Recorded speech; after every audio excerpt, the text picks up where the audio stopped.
Welcome to New York's number 2 sports show. The Yankees take 2 of 3 against the Athletics in Sacramento, and a lot of runs were scored by the Yankees, really in all 3 games, especially games 1 and 3, and they win the rubber match against former friend Luis Severino. And Severino was um, definitely hit hard. Not a great outing for him, and I'm sure one that meant a lot to him as he was a Yankee for a very long time with the Mets last year, but with the A's this year. But the Yankees, it ends up on a good note. And again, you have a situation where, look, the Yankees could have swept. Kind of a back and forth game in game 2, which didn't go the Yankees' way. And it's a reason why the Yankee run differential, because they're really winning a lot of lopsided wins and some close losses. And therefore, the Yankees are sitting with the best run differential in baseball, plus 75. So, a lot to like in that regard. I definitely think that there's improvements to be had. We're going to talk about why a little bit in this series because we saw a couple of pitchers perform that, um, you know, maybe either weren't part of the plan or we hadn't seen it before. But a lot more positives than negatives, but again, it wasn't as if they got a sweep, but yet still 2 out of 3 against an A's team that, has not been bad. I mean, they leave this series 21 and 20. This is not like it's one of those embarrassing Athletics teams. And at the end of the day, look, I would be very, very surprised. And this is a team that really comes close to making the playoffs. They should pretty safely not make it. But it's not like we're talking about, for example, like the Yankees playing the White Sox as far as the American League is concerned. But it's just beginning the road trip, taking 2 of 3, and then we'll discuss their series coming up with the Seattle Mariners. But let's just jump right into it in game 1.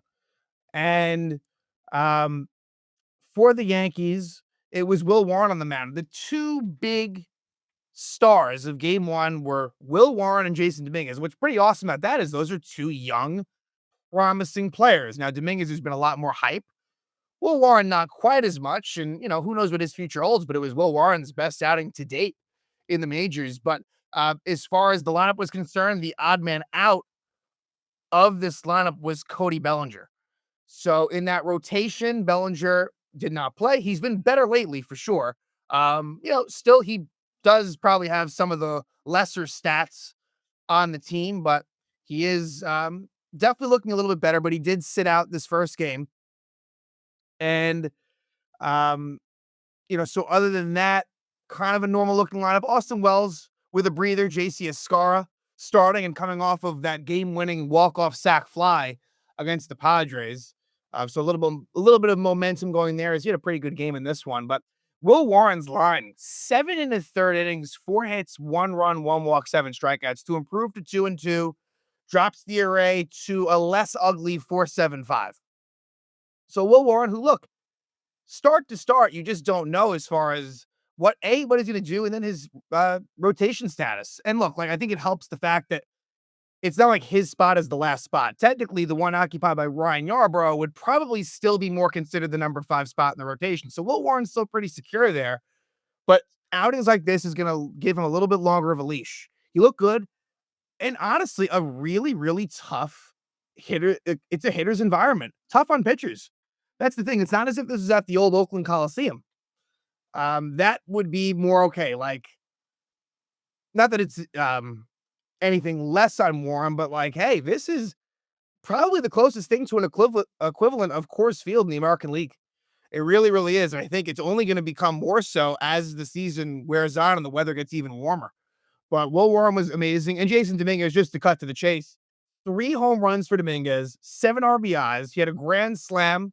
He had a home run as a righty, which is his first righty home run in his major league career. Just an amazing game for him that just shot up his numbers to an 802 OPS by the end of that game and a 250 batting average, 19 RBIs. So really, that's one good game to really juice up the stats. But again, those were unequivocally the 2 stars of the game for the Athletics.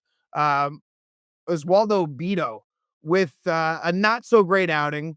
Loses, goes to 2-3, 5 1/3 innings, 8 hits, 4 runs, 3 of them earned, 2 walks, and 6 strikeouts. So, I mean, not nearly as bad as Severino, but not great either on his part. So, it was the Yankees who jumped out to the early lead. Um, and it was Paul Goldschmidt. Back to that home run, actually. Paul Goldschmidt, who's hitting for more power. He had 3 doubles in game 3. So that's the great thing as far as Goldschmidt is. It was a lot of singles. And look, you're not going to complain when he's batting around 350. You're not going to complain. But now that OPS is rising. So Goldschmidt gets his 4th homer of the year, followed by Jasson Domínguez getting his, at the time, 3rd homer of the year. And this one as a lefty to make it 2-0 Yankees. We go to the 5th. And this is where um, the ground rules are a little bit, again, this is a minor league stadium, right? So you get some weird shit that goes on. And what happened is part of this inning was the fact that Paul Goldschmidt, well, no, that's actually not this play. It's another play. There was a lot of reviews. So apologies there. This was a play that was clearly trapped by the center fielder JJ Bleday. But they ruled at the time that it was an out. And so therefore Trent Grisham should have been awarded at home in scoring. But they have Grisham go back to third. And so his base is loaded. So a pretty frustrating moment where Yankees kind of get screwed in this moment. But Dominguez gets a sac fly, so it's kind of no harm, no foul, makes it 3-0. Grisham scores anyway, to make it simple. Um, then the Yankees, again, they were kind of just chipping away until they exploded with Dominguez later on. They're kind of getting like a run an inning, basically. And in the 6th, it's a Scar with a leadoff double. As Waldo ground out gets him over. And then a bad error on a 2-out runner on third situation where Trent Grisham hits a ground ball to the second baseman and he doesn't come up with it. And a Scar scores to make it 4-0 Yanks. So a sloppy game from the Athletics as well. And then in the 7th, off of a lefty, Jasson Domínguez, 2nd homer of the game, 4th of the season, gives the Yanks a 5-0 lead. And then in the 8th is where big things happen. And it's Ben Rice getting an RBI double to make it 6-0. And Ben Rice has been a doubles machine and just an extra base hit machine. Really exciting what he's been doing this season. And then Elvis Alvarado comes on, and let's get to it. It's a bases loaded situation for Jasson Domínguez, and he hits his first career grand slam, capping off an amazing night, gives Yankees a 10-0 lead. The Martian has arrived, and he's not without his flaws, but the talent is there for a very young player, and you got to be patient with him. And the more playing time he gets, the better it should be. So it makes it 10-0. Then you get some defensive changes where Goldschmidt comes out of the game, Judge comes out of the game. We saw that as well in game 3. But in bottom of the 8th, finally, Warren gives up a run, and it was an inherited runner situation where Mark Leiter Jr. actually gives up Warren's run on a Jacob Wilson RBI single to make it 10-1. And then at the bottom of the 9th, with Yuri De Los Santos on, the Athletics get one more on a Lawrence Butler RBI single to make it 10-2, and that's your final. So Yankees win 10-2. Really, again, games 1 and 3, there are similarities. The first game was more the Yankees sort of slowly got the runs and it kind of built up at the end, whereas the third game, Yankees just kind of crushed them from the jump. Second game, this is kind of the one that's most interesting because, this was the closest game. And the Yankees showed some fight, but the bullpen let them down. Defensively, it wasn't great in the outfield, especially Trent Grisham, which we'll talk about. But let's get to game 2.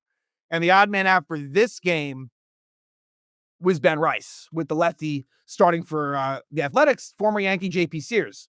And J.P. Sears, again, that Frankie Montas deal did not work out for the Yanks, and J.P. Sears would have been nice to have. And kind of liked him at the time in 2022, but he goes 5 innings, 4 hits, 1 run, 1 walk, 4 strikeouts. And for the Yankees, Carlos Rodon really makes one bad mistake to Brent Rooker, which costs him. But around that, 6 innings, 8 hits, 4 runs, no walks, 10 strikeouts. I like that a lot. No walks, 10 strikeouts, but the home run ball got him. 2 home runs. The first one was not his fault. Truly, it was a pretty fortunate stadium, 345 foot off the right field foul pole homer. The Rooker one was bad, though. There's really no excuses for that. And that's Rodon's bugaboo, is the home run ball, which he had been getting better with. So look, Rodon really I'm still feeling pretty good about what he's brought to the table later. Now, if this becomes a situation where the next few starts aren't great, then you may tack this one onto it. But hopefully, this is just an outlier because really he was pretty good, honestly. Um, so the Yankees were down 4-0, and then they took a 6-4 lead, and then it kind of goes to shit. But let's discuss how it all gets there. So, first off, really bad base running by Anthony Volpe in the second inning, which wasn't discussed much, but really just kind of inexcusable, where he tries to tag up from second to third and he gets the third and a third. I understand you want to run on a weak arm of Soderstrom and left, and there's some other advantages to doing that, but just not smart baseball there by Volpe, who normally has pretty good base running instincts, but that ends the inning right there. And then at the bottom of the second, Luis Arias uh, hits a home run again. A pretty fortunate one for him. Didn't go deep, but it actually didn't go off the pole. It stayed fair in right field, but it gives the Athletics a 1-0 lead, sixth homer of the season. And then at the bottom of the third, single by Pareda, and then Jacob Wilson reaches on a bunt single that third baseman Oswald Peraza probably should have let go. There was a chance he was going to go foul. He had no play on it, so not great on Peraza's part. And then Brent Rooker takes advantage of a slider that didn't have much bite. 3-run shot, 10th homer of the year, makes it 4-0 Athletics. But Aaron Judge, who I haven't even talked about yet, like Judge, he hits 2 home runs in this game. He gets 4 hits in game 3. He leaves this series with a 409 batting average. Like, it's nuts. He's got 14 homers. Like, the Triple Crown is extremely in play. It is very early. Many, many things can happen. But more than ever, it really is a possibility. So he hits his 13th homer of the season, and it's off of Sears. It really was Sears' one mistake to make it 4-1. Then, where do we go from there? Really, I would say that there's a Grisham play that I kind of want to talk about that occurs in the bottom of the fifth, but he kind of fucks up and was bailed out by the fact that the ball got caught under the padding in the outfield. So what really could have been and should have been, in my opinion, a run by the Athletics ends up being taken off the board on a Miguel Andujar double. It ends up staying the same score, but there's a lot more Trent Grisham outfield badness to talk about, so I'll save that. Justin Sterner comes on, the right-hander, who has had a good season, but really struggled badly. Aaron Judge homers to start, second homer of the game, 14th homer of the year. Then you get a sac fly by Austin Wells in a second and third no-out situation. And then eventually, you get a sac fly by Oswaldo Cabrera, who is pinch hitting for Pablo Reyes to tie the game up at 4. And then, to make things even better, Oswald Peraza hits his first home run since the first series of the season, his second over the year to make it 6-4. So Yankees do a very good job. Once Sears was out of there, they really did very well against Sterner to make it 6-4. And then at the bottom of the sixth, Rodon goes 1-2-3. So a good finish for Rodon as well. Bottom of the seventh, though, is where it goes bad. And it was defensively a problem. And look, it was windy. It was weird conditions, but still not great. Bottom of the seventh, Fernando Cruz comes on, who has been excellent. But Cruz was not great. Any way you want to look at it. And it starts out good. He gets the first out, but then Brent Rooker dunks a single in the left field. Not a great play by Domínguez. I felt like he kind of gave up on it. Like, I feel like, again, he is shaky out there. He's been okay. He hasn't totally cost him, but I didn't love that one. And then Tyler Soderstrom with a double on a play where Trent Grisham, I'm going to say this. Overall, to me, Trent Grisham is overrated defensively in center field, but it's within himself. He has the capabilities of being a very good center fielder, but just it's too nonchalant and it bothers me. And I think it's going to cost them in a big spot. Grisham needs to lock it in. And I understand, again, it was windy, this and that, but I think Grisham has the abilities to be an excellent top-notch center fielder, but I just think it's a bit of a mental block where he just goes at a very slow pace and speed. And so Tyler Soderstrom doubles on a tough play. Don't get me wrong. It wasn't easy, but it was makeable. And then Shea Langoliers, thanks to the wind, but it still happened, 3-run homer off of Fernando Cruz. Langoliers' 8th homer of the year makes it 7-6. That's a tough one right there. Where the Yankees make it 6-4, and then right a couple innings later, 7-6 A's. So that is now, I think Katie Sharp had the stat, where that is now the 4th loss where the Yankees have had a multi-run lead in the seventh inning or later, tied for the most in baseball with the Red Sox. So again, as good as this Yankee bullpen may appear, and it is good, too many games that they have relinquished late that were there for them to have. So as much as they're 23-17, I keep on saying the record should be a lot better than it is. Then from there, Yankees had a couple guys on against Tyler Ferguson, and the Athletics bring on Mason Miller, their closer, for a 5-out save, and he does the job. Strikes out Ben Rice as a pinch hitter, then strikes out Paul Goldschmidt. Then we go to the eighth inning. Ian Hamilton, it's been frustrating. The walks and the lack of command have been a problem. The stuff actually looks pretty good. He just has to harness it, but he's been throwing a lot of pitches, not being efficient, and it ends up in a situation where he leaves the game bases loaded, 2 out. But I still probably would have left him in. Boone brings on Tyler Matzik, who hasn't really pitched great and has been all in mop-up duty. Hamilton's pitch count, I think, was maybe about 22. He could have went one more, and I know it was a lefty-lefty matchup against Soderstrom, and I'm not saying that I don't totally disagree with it. It's not like it was like the most no-brainer move, but if I had to make the call in the moment, I'm thinking I leave Hamilton in, and it does backfire because the game really breaks open.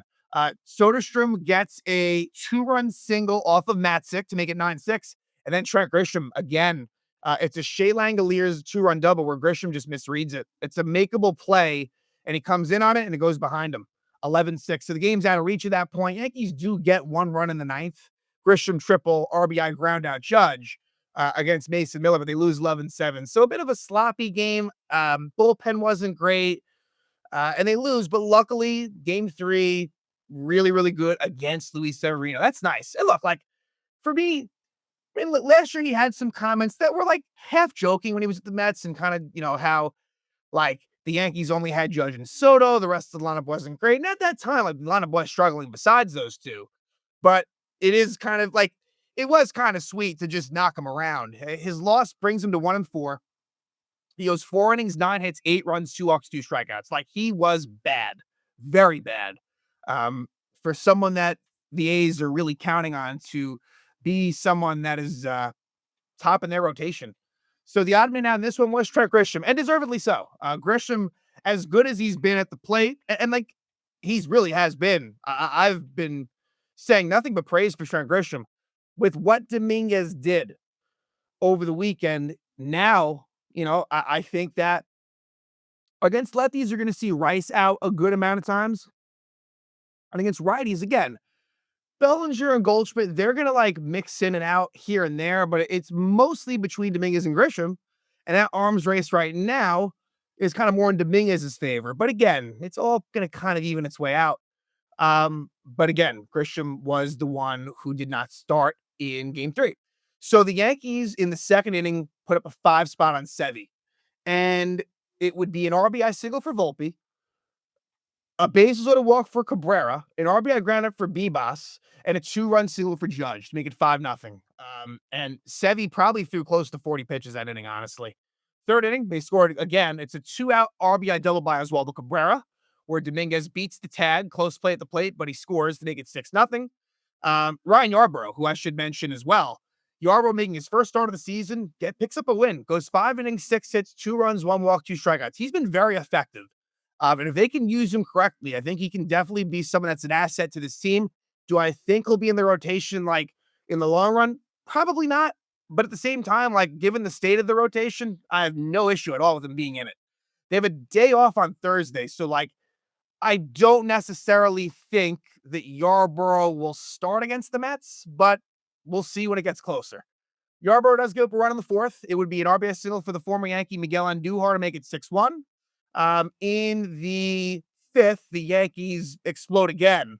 And the big blow would be Ben Rice. But a couple of singles off Severino gets him out of the game at that point. Mitch Spence comes in, and with 2 out, after Spence got a couple of outs to maybe get out of it, Ben Rice with the big blow, a grand slam, his 9th homer of the year, makes it 10-1. His first career grand slam, as it was for Domínguez in game 1.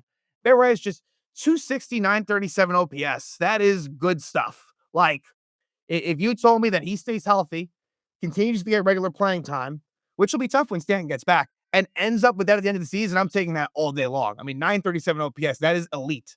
So that makes it 10-1. Yankees would actually score again in that inning. Paul Goldschmidt with an RBI double makes it 11-1. And again, Goldschmidt with 3 doubles in this game. His OPS is very close to 900. It's at 898 with a 349 batting average. So Goldschmidt has been a money signing and has worked out so much better than I could have imagined. In the fifth, J.J. Bleday hits a homer off of Yarbrough, his 5th homer of the year, to make it 11-2. Yarbrough goes those 5 innings. And then a nice job by Yuri De Los Santos, who comes in and pitches 3 innings, scoreless ball. So that's a great thing. Going into a Mariners series that the games are going to be competitive and you want to have that bullpen fully fresh, they had that thanks to him pitching those 3 innings. Underratedly big. And then in the 7th, in the middle of all that, Paul Goldschmidt with an RBI double, ground rule double, to make it 12-2 Yanks. And then in the 9th, it would be Tyler Matzik to finish it out. So back-to-back days for Matzik. A pretty nondescript scoreless 9th inning to give the Yankees a 12-2 win, and they win the series 2 of 3.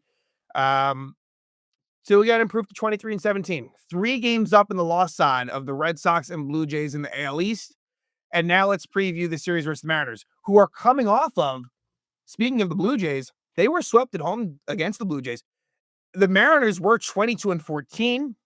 Now they're 22-17. So you got the leader of the AL East against the leader of the AL West. So who knows? Like, these 2 teams could be meeting up again later on. But for the Yankees, it is going to be Clark Schmidt against Emerson Hancock. And this is a matchup for the Yankees that hopefully against Hancock that hopefully they can take advantage of. Like, he is not anything great.